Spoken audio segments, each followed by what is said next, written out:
ചക്കപ്പഴം കൊണ്ട് സ്വാദിഷ്ടമായ ഒരു പുട്ടുണ്ടാക്കിയാലോ? അതിനായി ജാങ് J33 എന്ന ഇനത്തിൽപ്പെട്ട ചക്കപ്പഴമാണ് ഞാനിവിടെ എടുത്തിരിക്കുന്നത്. ലോകത്തിലെ തന്നെ ഏറ്റവും മധുരമുള്ള ഇനങ്ങളിൽപ്പെട്ട ഒന്നാണിത്.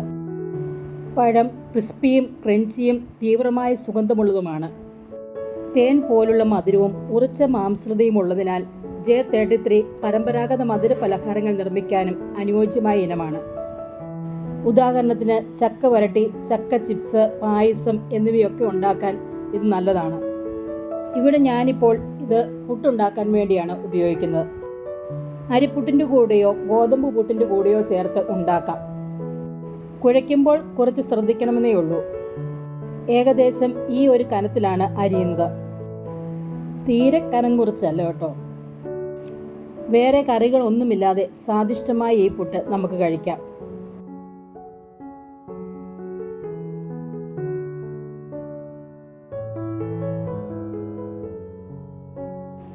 ഈ ഗ്ലാസ്സിന് 2 ഗ്ലാസ് അരിപ്പൊടി എടുക്കുക.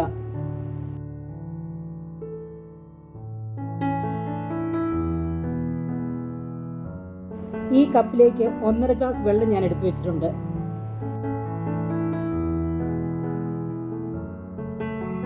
ഈ സ്പൂണിൽ 1/2 ടീസ്പൂൺ ഉപ്പ് എടുത്ത് വെള്ളത്തിൽ ചേർത്ത് ഇളക്കിയിട്ടുണ്ട്. ഈ വെള്ളം ചേർത്ത് സാധാരണ പുട്ടിനെ എങ്ങനെ കുഴയ്ക്കുന്നോ അതുപോലെ തന്നെ കുഴയ്ക്കുക.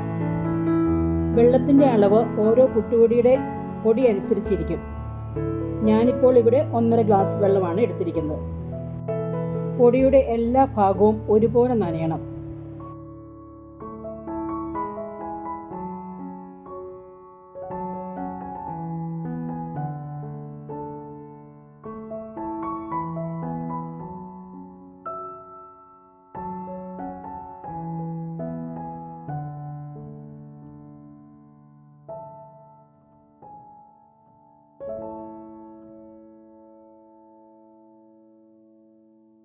ഇങ്ങനെ കുഴച്ച് വെച്ച പുട്ടുപൊടി അരമണിക്കൂറോളം മൂടി വയ്ക്കണം.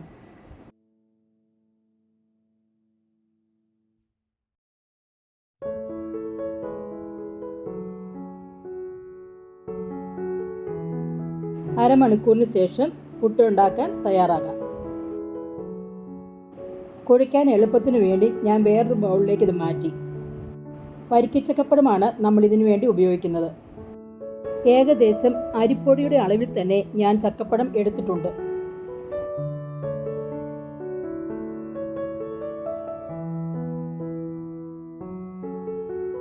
തേങ്ങ ഓരോരുത്തരുടെയും ഇഷ്ടത്തിന് ചേർക്കുക.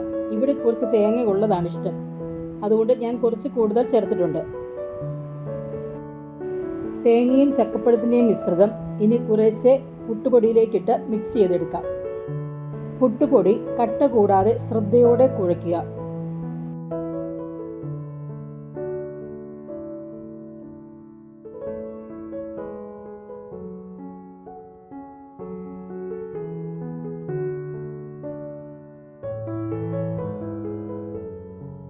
പുട്ട് പുഴുങ്ങാനുള്ള പാത്രത്തിലേക്ക് ലേശം തേങ്ങ ഇടുക.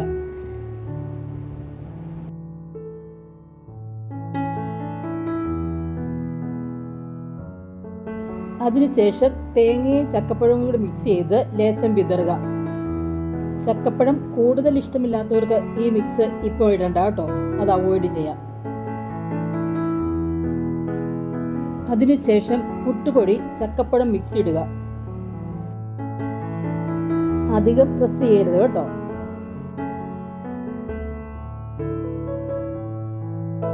ഇത് സ്റ്റൗവിൽ വെച്ച് നല്ലവണ്ണം ആവി കയറുമ്പോൾ 2-3 മിനിറ്റ് സിമ്മിൽ ഇട്ടതിന് ശേഷം എടുക്കുക.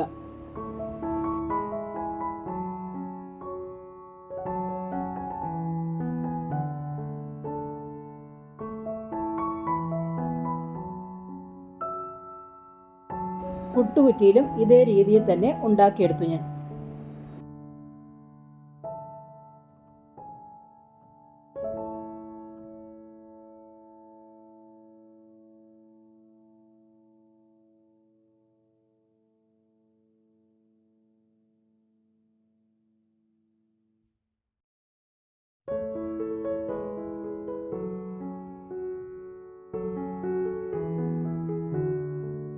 ആവി പറക്കുന്ന സ്വാദിഷ്ടമായ ചക്കപ്പഴം പുട്ട് റെഡി ആയിരിക്കുന്നു. ഇത് നമുക്കൊരു സെർവിങ് ഡിഷിലേക്ക് മാറ്റാം.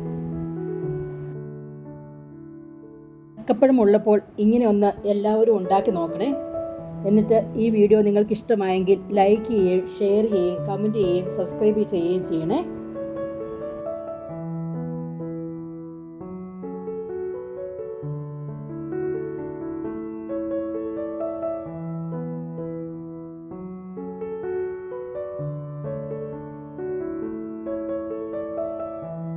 Thank you.